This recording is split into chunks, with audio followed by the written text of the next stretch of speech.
Okay, so this is the antique clock that I bought, and I drove to Springfield, Missouri area to pick up from my friend who picked it up for me. Clock was made around 1880-ish. The weights are not original. They're cuckoo clock weights. And the pendulum is not original either. This is what they had for the pendulum, which this is what the pendulum should look like, which has a pendulum leader wire and then a flat piece of brass that goes through a pendulum bob, and it would go up here like this.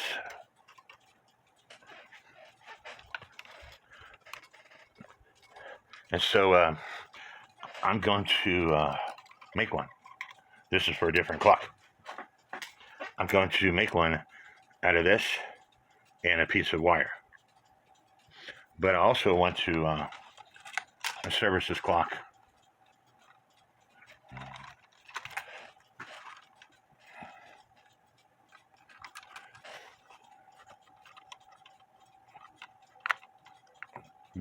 So we're going to take this apart. So kick back, relax, grab something to eat, grab something to drink, grab something to smoke if you choose to do so, and let's learn things. And I had somebody ask me why I turned my speed up on my videos. Again, I've talked about this before, but the reason I turn my speed up on my videos is because my videos are extremely long in the first place, and I don't want to make 3 or 4 videos. And so, and I talk slow. And one of my friends and fellow YouTube subscribers, Michael Anderson, Just Mike, told me that if I'm watching a video and I don't like how slow you're talking, if I speed up the video, YouTube doesn't give you credit for me watching that video. So that's why I'm speeding up my videos, so you don't speed up the videos. And when I speed up my videos, I'm actually talking somewhat normal as other people talk. And so that's the main reasons why I'm speeding up my videos. And I hope you understand, and I hope you can accept it. So first things first, we have to take off the hands. Loosen the nut, put it in our container, take off the minute hand. It should come right off. I think there's another nut that we have to take off. Now, the first nut was a decorative nut, and this nut is what tapered, the flat hand goes down, is what holds the minute hand on also, then the hour hand. And it is just a compression fit. It barely, it's not very tight on there. I might have to see if I can tighten that up. Now we have to take the screws out. There's 3 screws that I have to take out in order to take the movement out. And so get out my handy dandy little screwdriver here that my son got me off of Wish or someplace. Didn't cost him a lot, but I use this screwdriver all the time. First screw.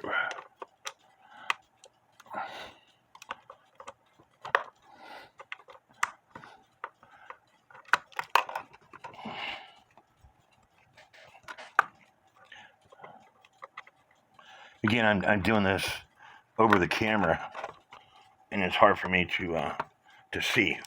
Second screw, last screw right here. I need to put some more light on the situation so y'all can see. Hopefully you can see better now.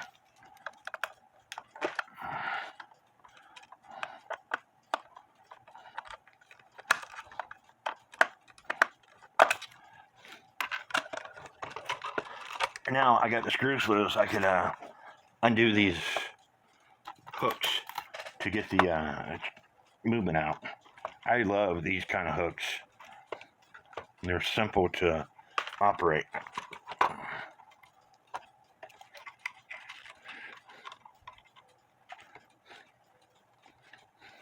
And if you break one, which this one is fixing to break, you can always make another one. Set the case to the side. This is a magnetic screwdriver. These chains are not original. Well, the hook that they had on it is metal, but I think the chains are brass because the screwdriver doesn't grab them.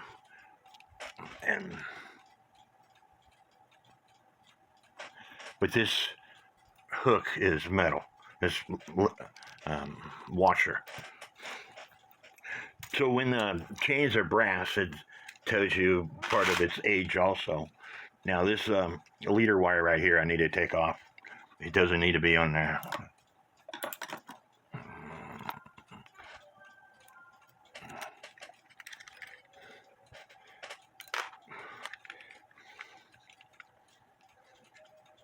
There's some numbers, 4048 and 48 and 48. But other than that, there's no numbers. There's nothing that tells you who made this clock. I just seen a clock similar to it. It was made by Philip Haas and Sean, but it had the trademark of the running rabbit in this area, But you want to make sure you get plenty of pictures and remove the count wheel. And this system is not like a typical cuckoo clock system that I deal with.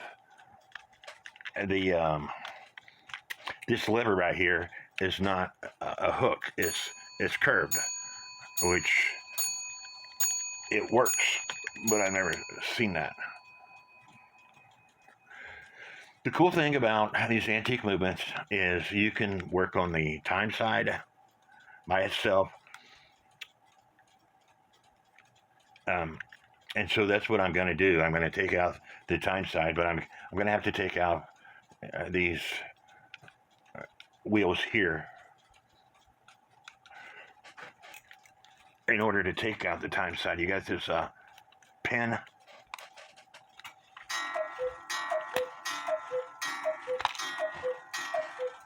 And then the washer, and this washer is what holds this hour pipe on. And then you got the intermediate wheel, and then this compression washer. This compression washer is what controls the speed of your hands. If your hands are dropping, then you need to tighten up that compression washer. If your hands are too tight, then you need to loosen it up. Then the minute pipe here has got the two pins, so which tells me it strikes on both the hour and the half hour. And then this is what trips this lever here, just like on a cuckoo clock, is part of this lever right here. When I lift up this lever, it lifts up this lever. You should be able to see that. But anyway, getting back to me taking this apart, there's a nail or a pin or a keeper of some sort right here. And once I take that out, I can remove this plate right here. And this plate is what holds these wheels and everything in place.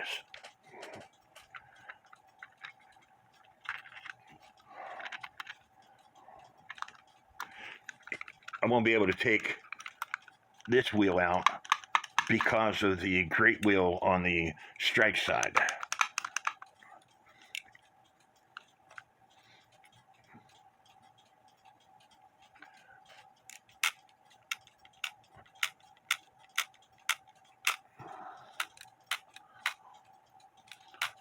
I need to take some pictures before I go any further. This part, I can figure out. It's simple.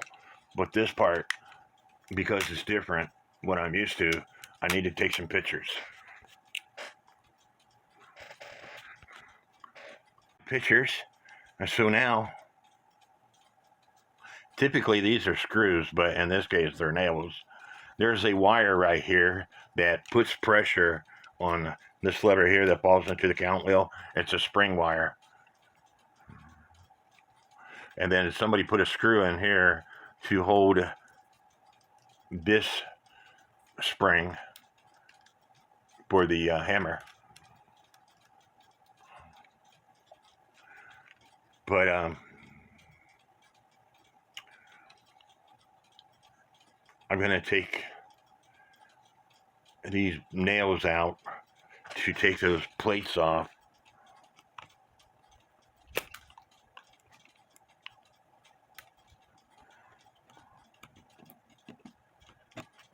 They're just not that big of nails. Now that I got this plate off, I can see more. And I'm going to do the same thing to the other side.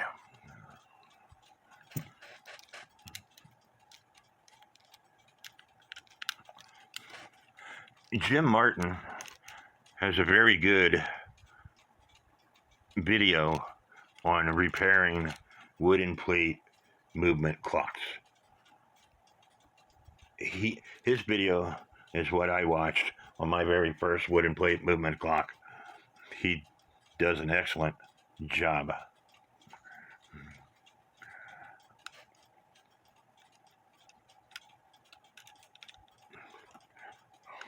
Now you have to, again, pay attention to where all these levers go.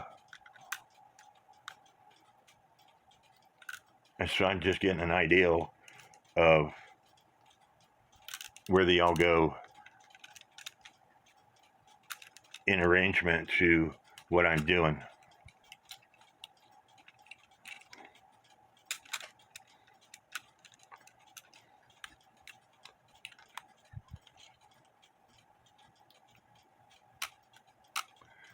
You have to, you see this wire here? When you're doing things, this can go right here. Did it go right here? Or did it go right here? And that's what you have to pay attention to. This wire goes on the left side of this post. That way when you hook up the spring, when the hammer strikes, that post is stopping it from going any further.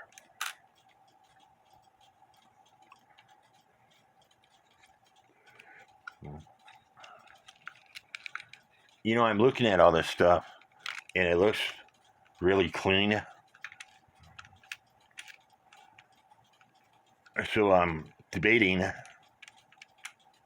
on whether or not just to put it back together.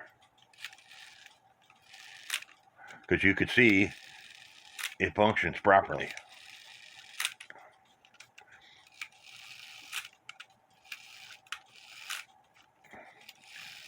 It's nice and tight. I don't see anything worn out. So I think I'm going to put some beading wax or something on the wood, on the outside of the wood, and call it good. Just to give it a little drink. So I'm going to do that off camera. I got the movement all cleaned up really well. I used Old English oil. It's easier to use than anything else, in my opinion. But this is the second wheel. Again, with a clock, the ratchet wheel is the first wheel, the great wheel. This is the wheel that goes up to the great wheel. This lantern gear, because it has pins, is what connects to the wheel on the great wheel. But this side of the second wheel is nice and smooth, but this side is nice and rough. And I got my microscope out here, and we're going to show you in my microscope what I'm seeing. Now this is the smooth side of the wheel, even though it's rough.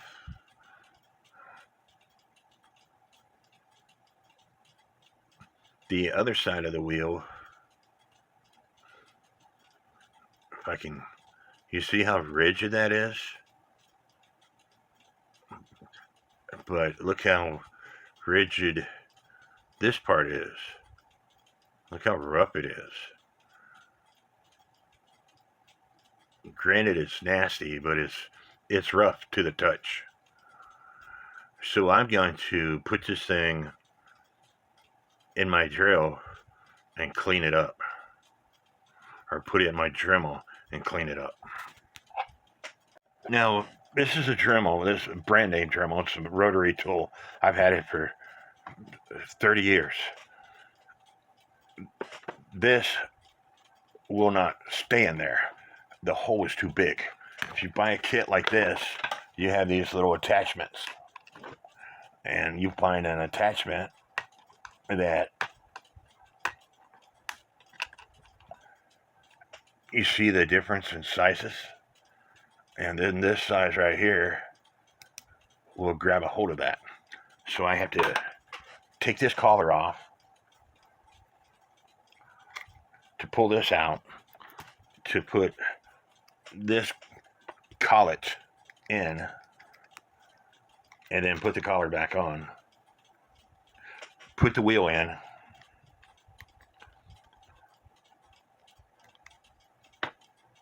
I might have to go to the next size collet. Nope. And then tighten up the collar. And now, again, I use my thumb to control the speed. This thing's got a variation of 5,000 to 30,000 RPMs. But with my thumb on it at a low speed, it goes from 5,000 to next to nothing, if that's what I want. I can take a lot of pain, and I have hardly any feelings in my fingers, so that's why I could do that.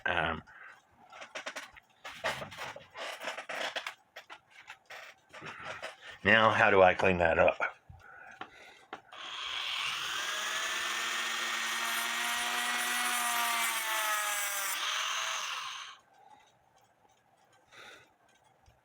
I think that did it. Cleaned it up, but I just wanted to show you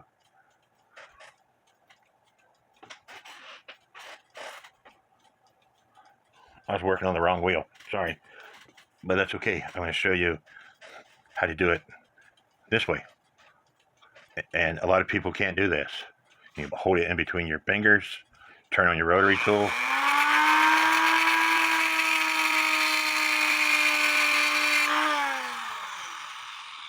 See the difference? I'm going to clean it up some more.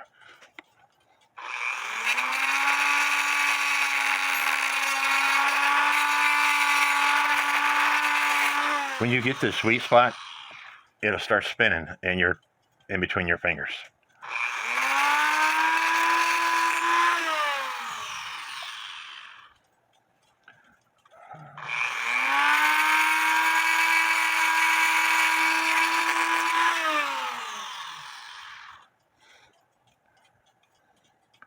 This is so much smoother.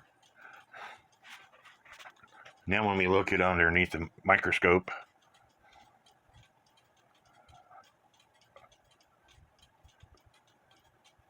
so much smoother. And you know, this is underneath the microscope, so you're going to see all the imperfections. With a wire brush and my Dremel, you can use a brass brush. If you're going brass to brass, it's better, but this is metal. So with the wire brush, I'm going to clean up the virgin crutch assembly.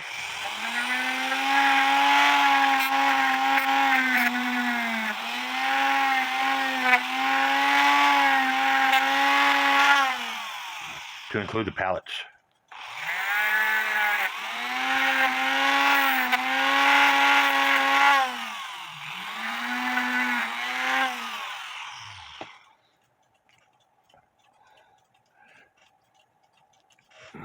Before, after, before, after. Now I need to do this side. I'm not going to do that off camera. Speaking of the virgin crutch assembly, that's one of the reasons why I bought this microscope. Well, I didn't buy it. My daughter gave it to me for my birthday. You want to be able to look at the pallets, and hopefully you can see this. These pallets are fairly smooth. And again, you're looking at them on a microscope. If they were not that smooth, the clock would stop. So you would have to take a file and file them down. You could take your thumbnail, your fingernail, and run it across the pallets like so, to see if your fingernail gets stopped. If your fingernail gets stopped, then there's an issue with that pallet, and you need to take a file and file it down, because it will stop your clock. The gears back in. I got the gears in. It's just you start by putting everything in, to include the birch, and then you put the bottom section of the plate in its slot, and then you work your gears into the pivot holes. And it's hard for me to see without some eyes,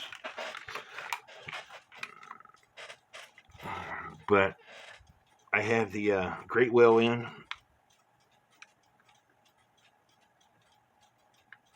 second wheel's in,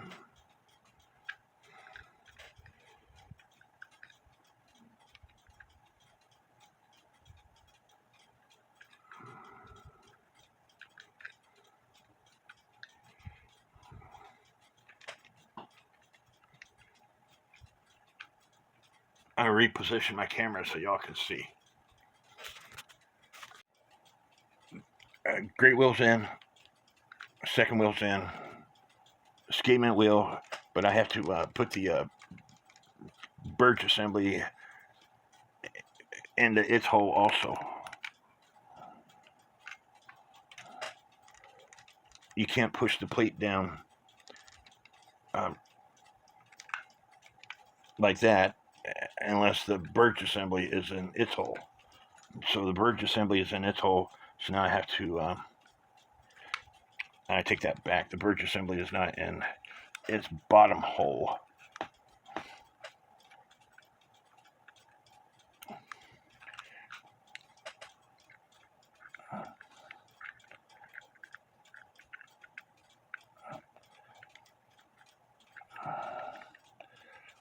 Again, it's kind of hard to do things on camera so you could see, but I'm trying to get the birch assembly to go into the bottom pivot hole there, and it's not wanting to cooperate. There it's in. If I could keep it in. Second wheel came out. It's back in. Escapement wheel's in. Once I put this birch assembly in, it should snap into place. No, I almost had it.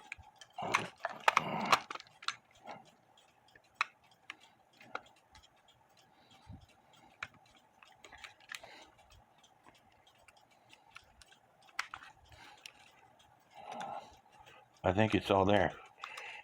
And with the turn of the second wheel, hammer's in the way, you can see it's ticking. So now I have to put the keeper in.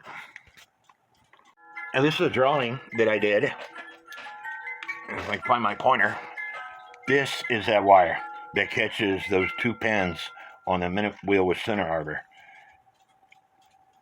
If that wire is spread out, it increases the time that,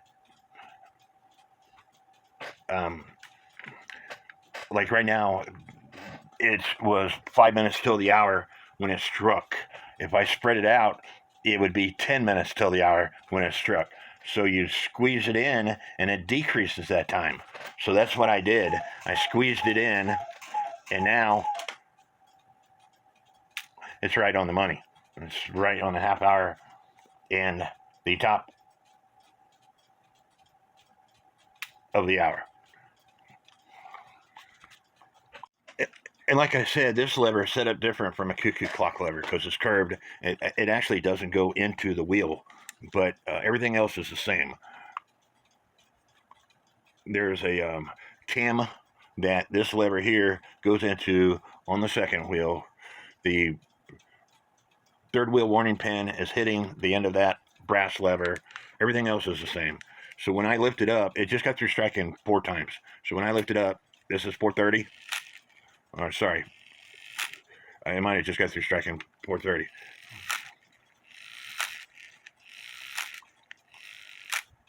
So let's count it.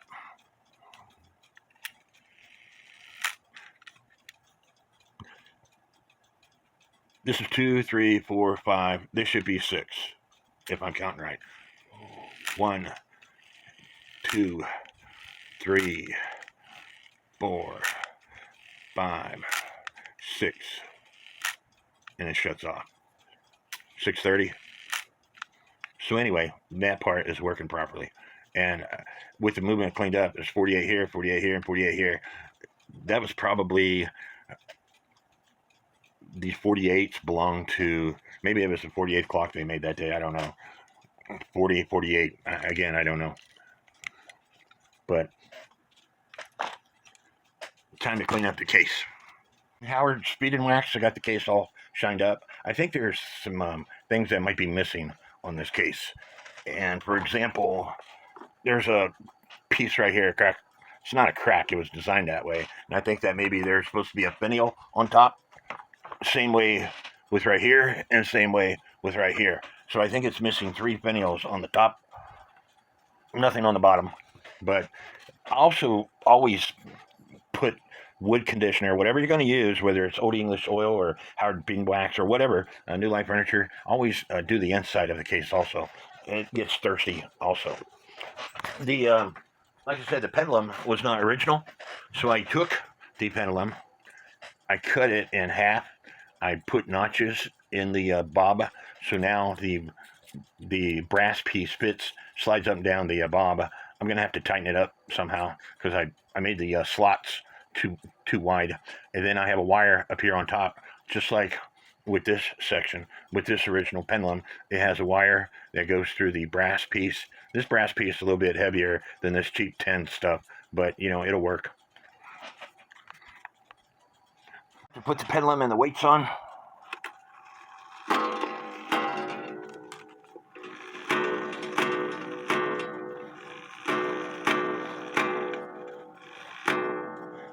don't sound too bad for something that was 150 years old. Now these are the weights that came with it, and again, the guy said they were original weights. They're not. It takes weights like this. Now I bought a different scale. You can buy these things at Walmart, like $12. Original weights are 425 grams. What I think it takes is, well, this one's 1,060 grams. I think it takes about 800 grams.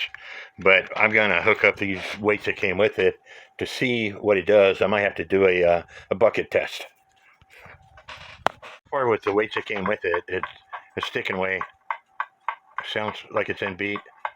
But when I connect the door, in order for it to make the gong work, it might need the heavier weight. And I can't connect the door with the setup that I have right now. As you can see, I have a clamp here.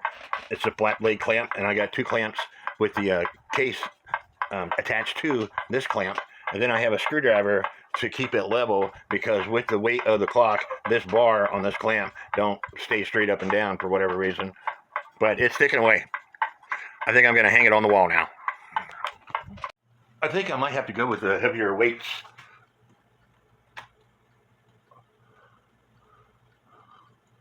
As you can see, it didn't strike.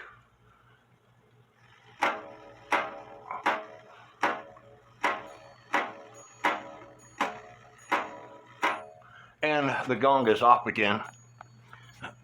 But as far as I'm concerned, it's up and running.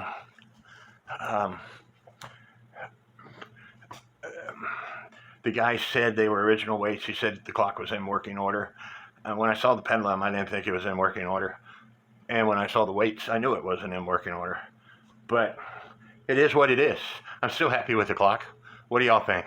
Give me a thumbs up, leave me some comments, and may God bless each and every one of you.